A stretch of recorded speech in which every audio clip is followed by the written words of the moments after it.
This was a team effort कि जैसे कि एसएसपी साहब ने कहा, एसएसपी साहब खुद इस चीज़ की सुपरविजन कर रहे थे। फिर मेरे अलावा इस टीम में डीएसपी यूटी साहब तलाल और सुमेर, दे were both there. SHO Sakrand जो थे उन्होंने मतलब पूरी अपनी इंफॉर्मेशन रिसोर्स सब कुछ हमने पुलिस की जो थी वो इस केस की तरफ एलोकेट की। एसएचओ काजी अहमद जो है उन्होंने बच्चा जो है वो इंफॉर्मेशन की बेसिस पे रिकवर कराया। तो at the end of the day police जो भी, और सबसे बड़ी बात जैसे सर ने भी कहा, सिविल सोसाइटी जो है उसने इसमें हमारा बहुत साथ दिया। न्याज चांडियो साहब इधर उन्होंने यकीन करें रात को 12-1 बजे भी वो कहते थे कि 12-1 बजे कहते थे मैडम मैं आपके साथ जाता हूँ, मैं आपके साथ सीसीटीवी खुद देखता हूँ, मेरा फलाना दोस्त है, हम अभी ये दुकान खुलवा के जो है वो देखते हैं। तो रातों को ये हमारे साथ, हमारी जो सहाफ़ी बरादरी है उसने हमारा बहुत साथ दिया है, एक पॉजिटिव रोल प्ले किया है इसके अंदर, जिसकी वजह से आज हम ये कामयाब हुए हैं। ये हम सब के लिए जो एक बहुत बड़ी विन है और बहुत बड़ी विक्ट्री है। एज अ माँ भी बहुत खुशी है, और मैं उस माँ के लिए भी बहुत खुश हूँ जिसने शायद 3 दिन से खाना नहीं खाया, जो सो नहीं सकी।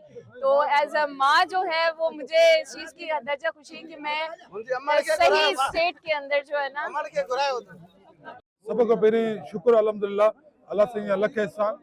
तव्हां सभिनी खे ख़बर हूंदी त नंढड़ो जेको आहे पहिरीं क्लास जो शागिर्द पंहिंजो फिदास नूनारी सन ऑफ नूर अहमद जेको आहे सो 15 तारीख़ ते हितां पुरस्कार नमूने गुम थी वियो, जंहिंजो नोटिस वठी करे home minister sir Zia Hussain Lanjar sahab, IG Sindh Javed Alam Odho sahab, असांजे DIG फैसल बशीर मेमन साहब, सभिनी मूंखे अहकामात ॾिना। ख़ासि करके होम मिनिस्टर साहब जन इहो फरमायो त कंहिं बि सूरत में ॿार सेफ हुनजी रिकवरी तव्हांखे कराइणी आहे, सेफ हुनजी रिकवरी।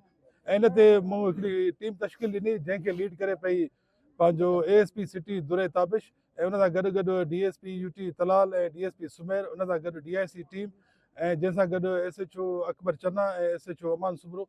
इन्हनि गॾिजी ॾींहुं राति हिकु करे पंहिंजो हिते सकरंड जी गली गली गोचे कोचे में पूरे शहर में जेको आहे सो CCTV कढाया ऐं उनजो पेरो खणंदा विया। 3 ॾींहं मुसलसल ASP सिटी हिते रही ऐं पंहिंजो उन्हनि CCTV जी मदद सां माण्हू जो हिकिड़ो चहिरो शिनाख्त थियो। पोइ उहो कंहिं चिंची में वेठो, उहा चिंची रिकवर थी। पोइ उन खां पोइ हालात ते विया, पोइ हीअ जेके कराची ते हुनजो पेशो खयो वियो। पोइ असां हुन में जदीद टेक्नोलॉजी इस्तेमालु करे नादरा खां हुनजी लिंक कढाई, उनजे चहिरे जी साफ़ जेको आहे सो उहा टेक्निकल मदद सां करायो, जंहिंखां पोइ उहो मुलज़िम जेको आहे असां गिरफ़्तार कयो आहे, जेको तव्हांजे साम्हूं आहे।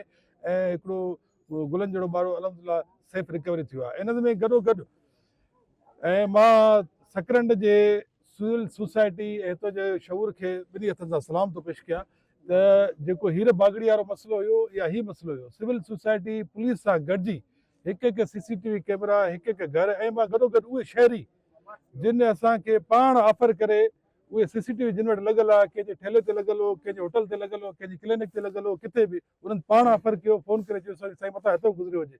अहिड़े नमूने महिनत तमामु घणी कई पुलिस 72 कलाक, ऐं अल्हम्दुलिल्लाह जेको आहे सो फिदा नूनारी ॿारड़ो असांजो बाज़ियाब थी वियो आहे। ऐं मां सभिनी खे जो शुक्रगुज़ार आहियां। पाकिस्तान ज़िंदाबाद, सिंध पुलिस बैंक।